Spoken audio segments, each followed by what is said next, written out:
오늘 본문의 말씀을 가지고 세상은 리셋된다. 성도의 신앙도 서둘러 리셋합시다 라는 제목을 가지고 말씀을 나눌 겁니다. 2021년 클라우드 슈밥과 세계 포럼은 선포를 했습니다. 전 세계에 새로운 아젠다를 제시하는데 바뀐다는 거예요. 위대한 리셋이 시작되었다라고 합니다. 이 말은 무슨 말인가? 새로운 질서가 잡힐 것이다. 새롭게 모든 것이 시작될 것이다 라고 말합니다. 많은 전문가들이 말을 할 때 이제 코로나 이전으로는 우리가 돌아갈 수 없다. 절대로 코로나 이전의 삶으로 유턴할 수 없다는 거예요. 왜? 바뀌기 때문에. 코로나라는 것으로 인해서 바뀌면서 전혀 다른 세계로 우리는 진입하게 될 것입니다. 저와 여러분이 지금까지 우선순위가 어땠는지는 모르지만은 앞으로 우리가 살아가는 모든 시대에 우선순위가 바뀌게 될 겁니다. 뭐부터 해야 될지, 어떻게 해야 될지 이런 게 다 바뀌는 거예요. 새로 재편돼야 된다는 것이죠. 세속적인 삶에서도. 클라우드 슈밥은 세 가지 차원에서 리셋이 될 것이다 라고 말을 합니다. 거시적 차원에서 리셋이 될 거다. 또 미시적 차원에서 리셋이 될 거다. 동시에 개인적 차원에서도 리셋이 될 거다. 이렇게 말을 합니다. 알고 보면 전방위적 모든 영역에서 다 리셋되는 거예요. 전 세계적, 거시적 방향에서 틀에서 이미 방향이 바뀌는 거예요. 미시적 방향이다. 경제적, 교육적, 환경적, 사회적 모든 시스템에서 다 바뀐다. 개인적인 삶도 다 바뀔 수밖에 없죠. 사회적 구조가 리셋이기 때문에 바뀌기 때문에 개인적인 삶에도 바뀐다. 어떻게 바뀔까? 지금까지 코로나를 통해서 어려움을 겪으면서 나라마다 국가마다 끊임없이 양적 완화를 했어요. 돈을 막 찍어냈죠. 그것으로 인해서 부의 그 균형이 깨진다는 거예요. 빈부격차가 완전히 이제 생긴다는 거죠. 중간층이 없고 빈부격차가 이제 부의 재편성이 되는 거예요. 사람들이 이제 우왕좌왕하게 됩니다. 여러분 특히 제가 오늘 말씀드리고 싶은 것은 교육적 차원에서도 리셋이 다 된다는 거예요. 교육 방법, 교육의 방식, 4차 산업시대를 살고 있는 모든 학생들, 공부하고 있는 어린 아이들, 대학생들, 청년들 다 바뀌어버리는 거예요. 믿습니까? 어떻게 바뀔까요? 창의력이 없으면 안 됩니다.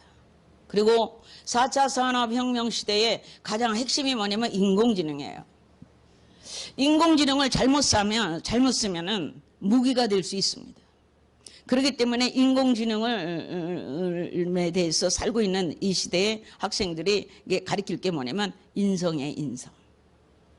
이제는 엄마들이 20대, 30대 앞으로 자녀를 낳을 세대들, 또 30대, 40대, 또 지금 교육하고 있는 50대들 자기 자녀에게 어떤 교육을 시켜야 될지에 대해서 생각하지 않으면 전혀 4차 산업시대를 따라갈 수 없는 아이가 돼버려요. 정신을 바짝 차려야 되는 거죠. 그 말하니까 생각나는 게 있는데 올해 제가 잘 아는 우리 집사님이 학원을 운영해요. 학원을. 그랬는데 지금까지 한 20년이 넘도록 아이들을 교육해 왔어요.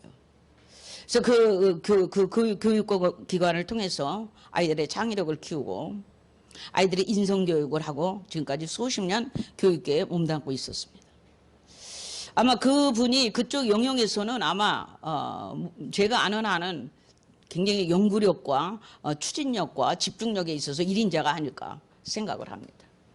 그분이 이 새로운 산업시대를 맞이해서 이제는 자기가 꿈꾸고 있는 어떤 교육적 그 어떤 마인드를 더 펼치기 위해서 이제 온라인 시스템의 그 교육 체계를 준비했어요.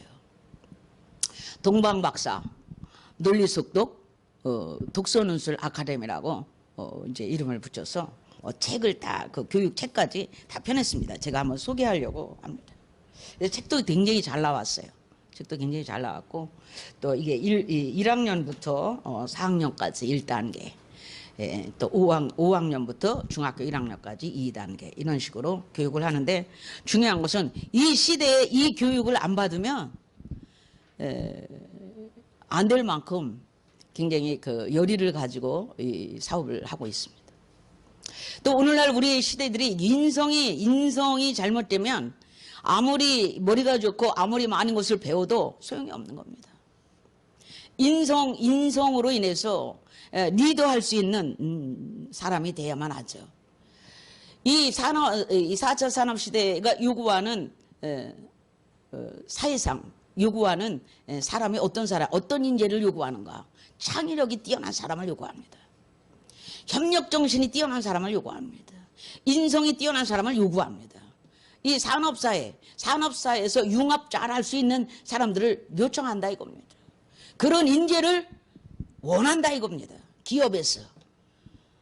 이 4차 산업혁명이라고 하는 이 사회적 구조에서 그런 사람들을 원합니다.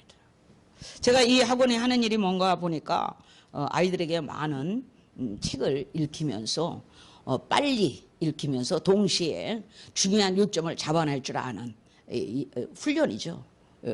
지적인 훈련, 지력의 훈련입니다. 이런 것도 요점을 바로바로 잡아낼 줄 아는 것. 문제 파악을 바로 하는 것. 문제 파악 능력을 키우는 것. 이런 것을 초등학교 때부터 키워줘야 합니다. 이런 것을 진행하고 있어 문득 제가 생각이 나서 말씀을 드렸고요. 동방박사, 독서논술, 논리속독, 독서논술 아카데미예요. 그래서 이런 것들을 부단히 연구하고 어떻게 하면 이 아이들을 창의적으로 어떻게 하면 이 아이들에게 인성교육으로 부단히 노력하고 애쓰면서 이제 온라인 시스템을 만들어서 이제 교육하려는 그런 의지를 갖고 계신 분이 있어서 제가 간단히 소개를 해드렸습니다. 많이 이제 이 교육이 이제 광고가 나오고 오면 참여하셔서 아이들을 교육하는데 도움이 될 줄 믿습니다. 저와 여러분에게도 오늘 이 말씀을 드리면서 우리의 신앙, 지금까지 살아왔던 모든 삶의 패턴 이런 것들이 리셋해야 될 단계가 왔다. 이 시점이 그 타이밍이다. 저는 그렇게 보고 있고요. 특히 신앙생활을 하는 저와 여러분, 이 코로나로 인해서 이 교회마다 당면하고 있는 문제들을 들여다볼 때 우리가 신앙적 리셋을 하지 않으면 방향을 잃어버리는 거예요. 갈 길을 놓쳐버리는 겁니다. 믿습니까? 그렇기 때문에 오늘 저와 여러분이 신앙에 리셋될 것을 이 시간 강력히 요청합니다. 저야 여러분, 다른 사람들은 뭐 믿지 않는 사람들은 어떻게 살아가기 위해서 어떻게 살 것인가, 살아가기 위해서 어떻게 할 것인가를 생각하겠죠. 저와 여러분은 신앙인입니다. 크리스찬입니다. 예수 믿는 사람이죠. 우리들의 정체성이 뭡니까? 이거를 이제 원점으로 들어가서 생각해 볼 시간이 되었다는 것이죠. 우리는 쉽게 얘기하면 한국교회의 예수쟁이들이에요. 여러분, 한국교회 지난날 50년대 60년대 예수 잘 믿은 사람들을 향해서 한국교회에서 생겨난 말이 있어요. 무슨 말? 예수쟁이. 예수쟁이. 이 쟁이라는 말은 전문가란 얘기예요. 아주 숙달된 사람들. 바느질 쟁이. 목공을 하는데 뭘 잘 만들어 쟁이라고 그래요. 쇠를 잘 다는 사람들 장인을 쟁이라고 그래요. 장인이다 이 말이에요. 여러분, 저와 여러분은 예수쟁이입니다. 앞으로도 예수쟁이가 돼야 됩니다. 아멘입니까? 예수쟁이 되세요. 저와 여러분의 정체성이 성경대로 성경을 믿고 사는 사람들이에요. 하나님을 믿는 사람들이죠. 예수님이 말씀하신 이 성경 66권에 기록하신 모든 말씀을 그대로 믿고 받아들이고 사는 사람들이에요. 믿습니까? 그리고 그 성경에 기록한 모든 것을 믿는 저와 여러분은 영원한 생명을 가진 자들이라고 성경이 밝히고 있습니다. 믿습니까? 그러면서 그런 생명을 가진 자들이 다시 오실 예수를 기다리는 자들이죠. 근데 그 다시 오실 예수가 저와 여러분의 세대에 오실 거라는 확신을 갖고 있는 겁니다. 지금 그 시대가 그렇게 되었다는 것이죠. 하나님의 나팔 소리 천지진동할 때에 예수의 영광 중에 구름 타시고 오신다는 거예요. 믿습니까? 성경에 기록되어 있죠. 데살로니가 후서에. 그동안 우리들이 수없이 들어왔을 이 지구 온난화, 무슨 뭐 미중 갈등, 뭐 경제적이게 테러 이런 거에 대해서는 지금까지 강 건너 불처럼 생각했어요. 남의 일처럼 생각했죠. 남의 일 같아. 내일 같지가 않아. 그런데 우리가 코로나를 겪으면서 이게 남의 일이 아닌 거예요. 저와 여러분이 겪고 있는 게 남의 일이 아니에요. 우리 가정과 밀접해 있고 내 가족들과 밀접해 있고 내 생명과 밀접되어 있는 모든 일들이 지금 이 지구상에서 저와 여러분의 삶 가운데 풀어지고 있다는 사실이에요. 그렇기 때문에 저와 여러분이 이 시간에 생각해 볼 것은 체감하고 있다는 거예요. 아, 어떠한 일들이 우리 앞에 다가오고 있구나. 다가오고 있는 것을 체감할 수 있기를 주님의 이름으로 축복합니다. 많은 사람들이 이 코로나를 겪으면서 일터에서 쫓겨난 사람들이 벌써 나왔어요. 일터를 잃어버렸어요. 코로나 까닭이. 여러분 코로나 교회 갔다고 코로나 걸렸다고 직장에서 쫓겨나 버렸어요. 있을 수 있는 일입니까? 직장에서 차단이 됐어요. 사표를 써야 했어요. 그런 일이 있을 수 있어요. 이런 일들이 지금 벌어지고 있다는 것이죠. 많은 이들이 격리되어 있습니다. 많은 이들이 병마와 싸우고 있습니다. 이러한 전체적인 세계 전체적인 문제가 저와 여러분의 문제가 됐다는 것이에요. 이제 남의 문제가 아니라는 거예요. 직접적으로 저와 여러분의 문제가 되었다는 것입니다. 이 문제는 금방 끝날 일이 아니고 날이 갈수록 더 심화될 것입니다. 더 어려운 문제가, 더 심한 문제가 저와 여러분 앞에 다가오고 있다고 이미 발표가 되고 있습니다. 이 시점에서 우리가 아무것도 하지 않거나 어떤 하던 것을 적게 한다면 우리는 그런 문제 속에 빠질 수밖에 없는 구조가 될 것입니다. 믿습니까? 그렇기 때문에 결정은 분명해 보입니다. 뭔가 해야 한다는 거예요. 아멘입니까? 뭔가 해야 한다는 거예요. 어떻게 해야 되냐? 변해야 된다는 거죠. 신앙의 내셋을 해야 된다는 거예요. 물론 살아가는 모든 패턴도 여러분이 이제는 심플하게 가져갈 때가 됐다는 거예요.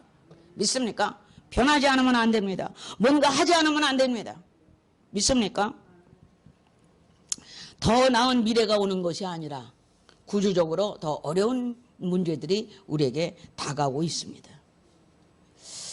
이 책을 쓴 저자가 끝판에 이렇게 말했어요. 과연 당신은 니셋에 착수할 마음이 있는가? 그렇게 물었어요. 문제를 제시했어요.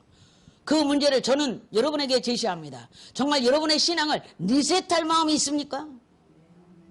착수할 의지가 있습니까? 묻습니다. 여러분 그 질문에 대답하셔야 됩니다. 저자는 그렇게 질문했어요. 당신이 위대한 리셋에 착수할 의지가 있는가? 믿습니까? 그러니 저는 저와 여러분에게, 저 자신에게도 물론 너는 신앙의 리셋을 어떻게 리셋할 것이며 그것을 착수할 의지가 있는가? 예, 이미 착수했습니다. 믿습니까? 오늘 이 방송을 들으시면서 말씀을 듣는 모든 성도들이 리셋 작업에 착수할 수 있기를 주님의 이름으로 축복합니다. 어떻게 시작할까요? 여러분, 리셋합시다. 신앙의 리셋합시다. 영적인 리셋을 합시다. 어떻게 할까요? 첫째, 저는 세 가지를 요청합니다. 여러분, 성경으로 초대교회 신앙으로 돌아갑시다. 아멘입니까? 초대교회 보니까 모이기를 패하는 어떤 이들과 같이 하지 말고 그날이 가까움을 볼수록 더욱 그리 모이라고 그랬어요. 여러분, 여기서 말하는 그날은 예수 재림의 때예요. 아멘입니까? 예수 오실 날이 다 가까울수록 우리는 더 모이기에 힘써야 된다. 그런데 사회적 구조는 모이는 것을 패하게 할 겁니다. 모이는 것을 빼실 겁니다. 모이는 것을 못 모이게 할 것입니다. 이런 상황들이 우리 앞에 계속해서 다가올 거예요. 어떻게 할 거죠? 그런 상황에서 모이기에 힘쓰려면 어떻게 해야 되죠? 이런 부분을 저와 여러분이 생각해야 된다는 것입니다. 여러분, 본래 예배는 모이는 것인데 여러분, 이스라엘 백성들은 계속 모여서 공동체로 예배를 드리고 하나님 앞에 나갔습니다. 여러분, 이런 것들이 이 한국교회 2000년도부터 코로나가 오면서부터 제한되기 시작했어요. 제한. 극도로 수천 명이 모여도, 수만 명이 모여도, 수십만 명이 모여도, 40만 명이 모이는 교회도 모이지 마라. 비대면으로 해라. 사진 찍는 멤버 몇 명만 있어라. 여러분, 기가 막힌 사실을 들여다보십시오. 그 아래 위층으로 3층까지 큰 교회가 아무도 앉아있지 않는다고 생각해 보십시오. 기가 막힌 사실이죠. 여러분, 모든 성도가 한 1년 동안, 근 한 1년이 넘도록 이 비대면에 익숙해지면서 처음에 그냥 그러다가 갈 거야. 그러다가 가겠지. 그러다 여러분, 이 교회 안 오고 안 모이는 게 취미가 돼버렸어요. 어떤 신앙적 취향이 돼버렸어요. 안 가도 돼. 그냥 비대면으로 드리면 돼. 이것이 어떤 사조처럼 돼버린다 이 말이에요. 믿습니까? 그런 시대를 저와 여러분이 겪고 있습니다. 제가 아는 한 신앙의 생태, 우리나라 신앙의 생태계는 아마 그 이전부터 조금씩 무너져 왔었습니다. 제가 어려서부터 신앙생활을 했기 때문에 그 신앙적 분위기를 알지요. 어리지만은 신앙적 분위기가 너무 아름다웠습니다. 50년대, 60년대 뜨거웠고 열정적이었고 한국인들의 특징이 있잖아요. 열심이고 순종적이고 그래서 오늘날 한국교회가 이렇게 설 수 있었습니다. 그런데 그런 신앙이 80년대 이후 90년대 이후부터 조금씩 무너지죠. 오늘날 저와 여러분에게 있는 이 코로나라는 것으로 인해서 그 가속이 붙은 겁니다. 믿습니까? 가속이 붙은 거야. 심한 가속이 붙어가지고 다 무너져 버리죠. 슬픈 일이죠. 여러분, 점점 이제 전통적으로 모이는 교회보다는 가상교회, 인터넷 교회가 당연히 자리 잡는 그런 분위기가 돼버린 것이에요. 동시에 그러다 보니까 집례, 여러분 전주적인 성찬식, 집례 이런 구조도 바뀌지 않겠느냐? 성찬식 어떻게 할 거죠? 믿습니까? 비대면 하면 말입니다. 각자 집에서 합니까? 이런 문제에 이제 봉착하게 되었다는 것이죠. 여러분, 포스트 코로나 시대에 다시 교회를 세우려면 저와 여러분이 어떻게 해야 되는가? 초대교회에 돌아가야 된다고 저는 제시하고 있습니다. 초대교회 신앙으로 리셋이 되는 것이 최우선이다.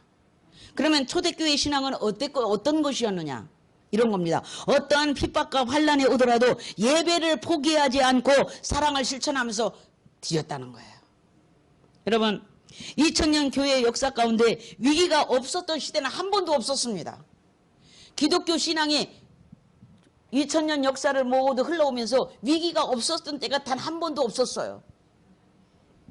여러분, 교회는 외부로부터 오는 핍박이나 박해 때문에 무너진 적도 단 한 번도 없었어요. 믿습니까? 이 점을 주지하시기 바랍니다. 2000년 역사 가운데 핍박이 오고 환란이 왔다고 해서 무너져버린 적이 없었다 이 말이에요. 그렇기 때문에 2000년 역사 고고하게 지금까지 저와 여러분에게 신앙이 전수되고 있는 거죠. 믿습니까? 그러나 이런 사실도 있습니다. 교회가 본질을 떠나 있고 진리에 굳게 서지 못하면 그때 무너졌다는 사실도 역사는 우리에게 기록해주고 있어요. 믿습니까? 그러니 정신을 차립시다. 저와 여러분에게 묻겠습니다. 전능하신 하나님이 살아계심을 믿습니까? 심판주로 오실 주님을 기다리십니까? 하나님의 역사하심에 대한 확신이 있습니까? 하나님 역사하실 거다. 자기 백성을 지키시는 하나님께 우리에게 역사하실 것을 믿습니까? 여러분, 하나님의 이 말씀이 말씀대로 성취될 것을 믿습니까? 말씀드렸잖아요. 금요일 밤에 저와 여러분에게 주신 이 하나님의 말씀이 약관과도 같다고, 신앙의 약관이라고. 할렐루야. 약관대로 될 겁니다. 아멘인가요? 여러분, 저와 여러분의 영적인 리셋을 할 타임이 지금인 줄 믿습니다. 지금인 줄 믿습니다. 이 타이밍을 놓치지 마시기를 주님의 이름으로 축복합니다. 그러려면 어떻게 할까요? 성령 충만 받으려고 애써야 합니다. 성령을 사모해야 됩니다. 성령 충만 받으려고 애써야 됩니다. 그렇게 하려면 어떻게 할까요? 정결해야 됩니다. 성령 충만 받으려면 정결한 삶을 살아야 됩니다. 세속에 들어가지 마십시오. 세속에서 나오십시오. 세속적이지 마십시오. 세상의 방식에서 나오십시오. 하나님의 방식, 하나님 방식으로 들어가십시오. 가스웨이, 그분의 길로 가십시오. 그분의 길로 가야 합니다. 그래야 성령 충만 받습니다. 세상에 눌러앉아서 세상의 방식대로 살면서 성령 달라고 애쓰지 말라 이 말이에요. 아멘입니까? 여러분, 하나님의 말씀을 깊이 이해하고 순종할 수 있기를 바랍니다. 순종하면 성령 충만이 옵니다. 할렐루야. 신앙에 타협을 하지 마십시오. 초대교회 신앙은 타협하지 않았습니다. 핍박이 와도 견뎌냈습니다. 여러분, 그랬더니 그 신앙으로 믿음을 가진 자들이 이기는 것을 우리가 보게 되지요. 믿음이 이기네, 믿음이 이기네. 여러분, 저와 여러분이 보이지 않는 하나님을 어떻게 믿을까요? 믿음을 가지고 하나님의 말씀을 믿으면서, 믿음을 가지고 하나님 앞에 나가 기도하면서 우리의 신앙을 성령의 충만함으로 끌고 가야 될 줄 믿습니다. 이렇게 리셋하기만 하면, 이렇게 리셋되기만 하면, 성령 충만 받기만 하면, 그러기 위해서 정결한 삶을 유지하고 가수의 그분의 길로 가기만 하면, 기도하기만 하면 하늘의 신비가 우리 앞에 풀어질 겁니다. 할렐루야. 바로 그겁니다.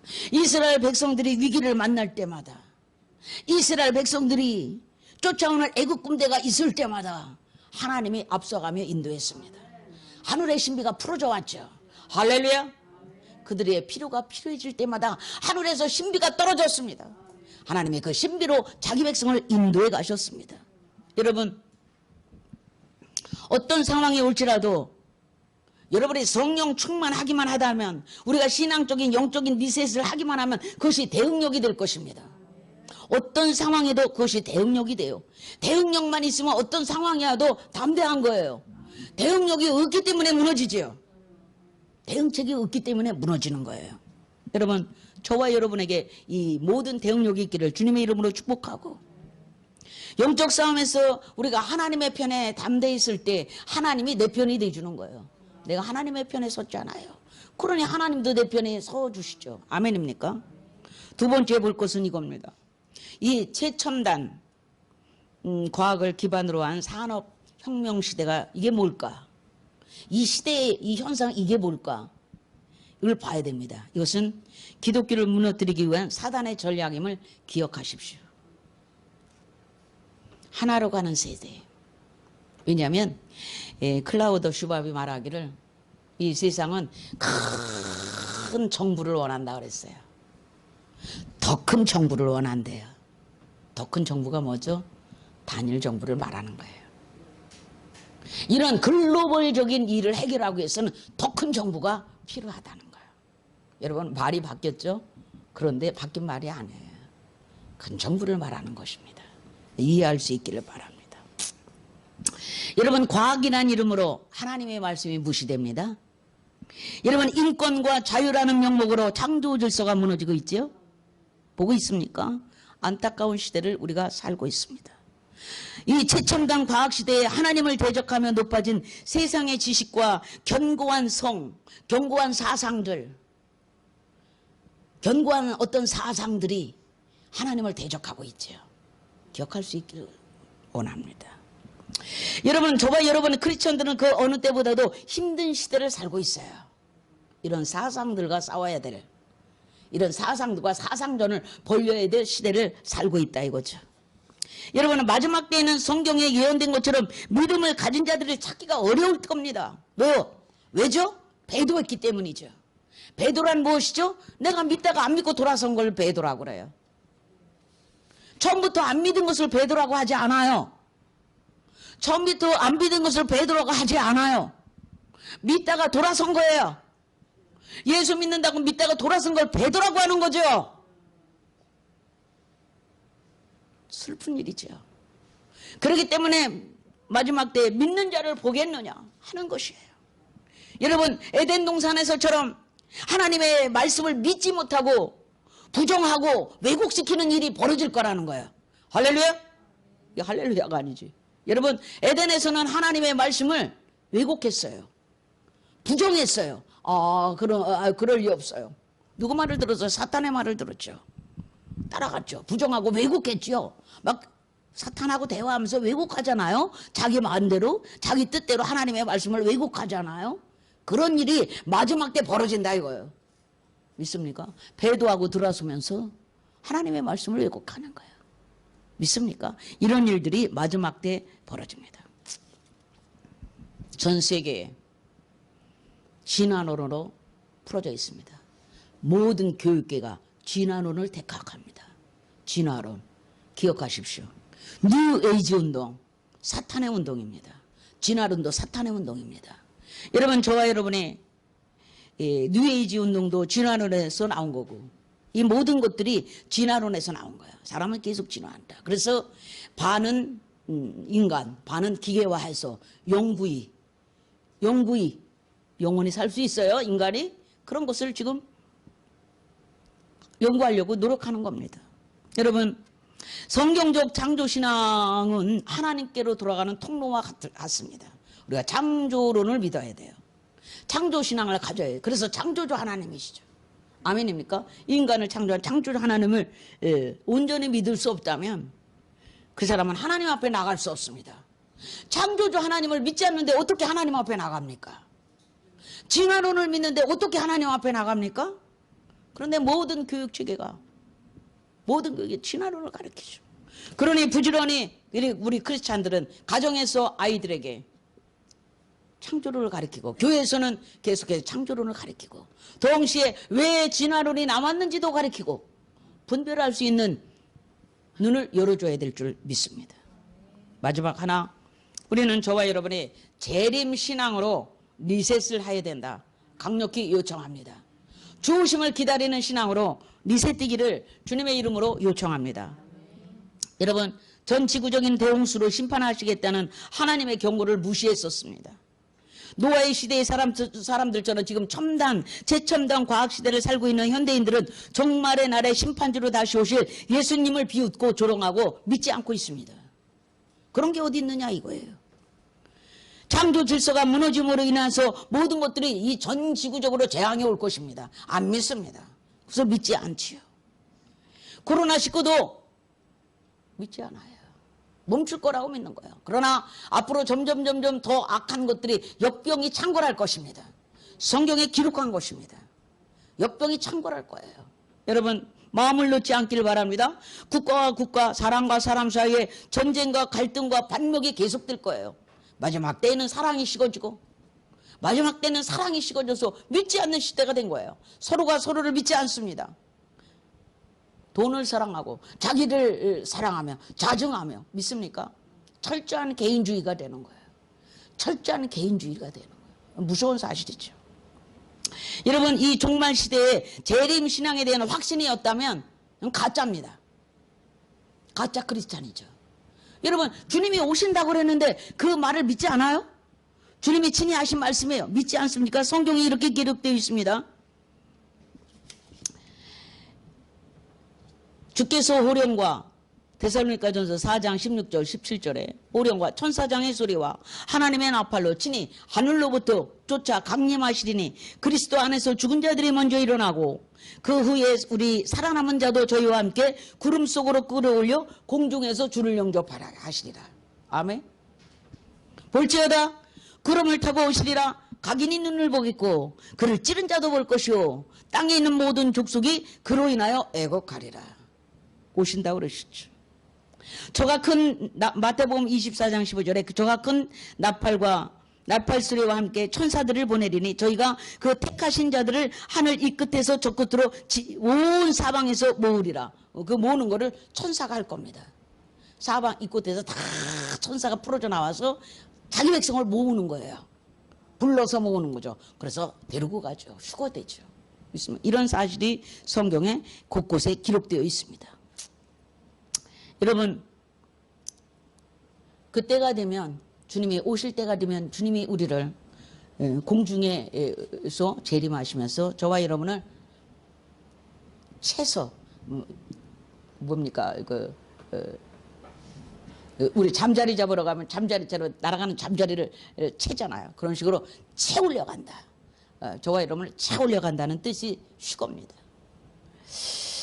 여러분 예수께서 감난산 위에서 앉으셨을 때 제자들이 조용히 나와서 물었습니다. 우리에게 알려주세요. 어느 때에 이런 일이 일어나고 세상 끝에는 어떤 징조가 있을까요? 예수께서 대답하여 가라사대 너희가 사람의 미혹을 받지 않도록 주의하라. 많은 사람이 내 이름으로 와서 이르되 나는 그리스도라여 많은 사람을 미혹하게 하리라. 거짓 선지자가 나오고 거짓 종들이 나온다는 거예요. 베드로후서 3장 4절을 보니까 먼저 이것을 알지니 말세에 기롱하는 자들이 와서 자기의 정욕을 쫓아 행하며 기롱하며 자기 마음대로 산다는 거예요. 하나님이 없다는 거예요. 자기 뜻대로 산다는 거예요. 베드로후서 3장 4절에 가로되 주의 강림하신다는 약속이 어디 있느냐. 조상들이 잔 이후로 만물이 처음부터 창조한 이때부터 지금까지 아무 일이 없었네. 무슨 재림이야. 무슨 심판이 있어. 이렇게 기롱한다는 거예요. 이렇게 조롱한다는 거예요. 말세 사람들이. 그러나 고린도전서 15장 51절에 이렇게 기록하고 증언을 하고 있습니다. 보라 내가 너에게 비밀을 말하노니 휴거는 비밀입니다. 비밀스러운 일이죠. 사람이 변해서 올라가니 얼마나 비밀스러운 일입니까? 우리가 다 잠잘 것이 아니요 마지막 날발에 순식간에 후련히 다 변화하리니. 할렐루야. 놀라우니 체감이 안 되잖아요. 체감할 수 있길 바랍니다. 성령님 오셔서 우리를 이런 것들로부터 체감되도록 역사하여 주시옵소서. 15장 52절에 보니까 나팔 소리가 나며 죽은 자들이 썩지 않을 것을 다시 살고 우리도 살아있는 우리도 변화하리라. 이 몸을 가지고 공중에 올라갈 수 없어요. 믿습니까? 왜냐하면 뭐든지 던지면 떨어지죠. 지구에서 땡기는 중력 때문에 다 떨어지게 돼 있어요. 그런데 중력을 벗어날 수 있는 몸으로 벗어나는 거예요. 중력을 벗어날 수 있는 변화된 몸으로 올라갑니다. 주님이 하실 거예요. 천사들이 그 일을 하게 될 겁니다. 15장 53절에 보니까 이 썩을 것이 불갑을 썩지 않을 것으로 입겠고 이 죽을 것이 죽지 아니함으로 입으리라. 영원이죠. 이 죽을 것이, 이 몸은 죽잖아요.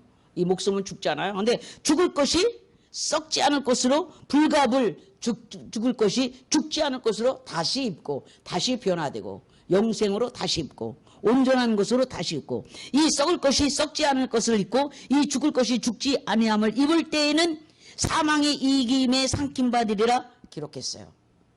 부활에 대해서 의문이 가신다면 고린도전서 15장을 쫙 읽어보면 부활이 어떤 형체로 우리에게 올 것인지 기록하고 있는 것이 고린도전서 15장입니다. 읽을 수 있기를 주님의 이름으로 축복합니다. 여러분 그동안 감추었던 비밀에 대하여 골로새서 1장 26절에 성령의 계시로 받은 말씀을 사도 바울이 저와 여러분에게 전해주고 있는 줄 믿습니다. 현대인들은 지식과 정보가 넘쳐나는 이 최첨단 과학시대를 살면서 무엇이 옳은지 무엇이 그런지 혼돈의 때를 우리가 살고 있어요. 정신을 바짝 차립시다.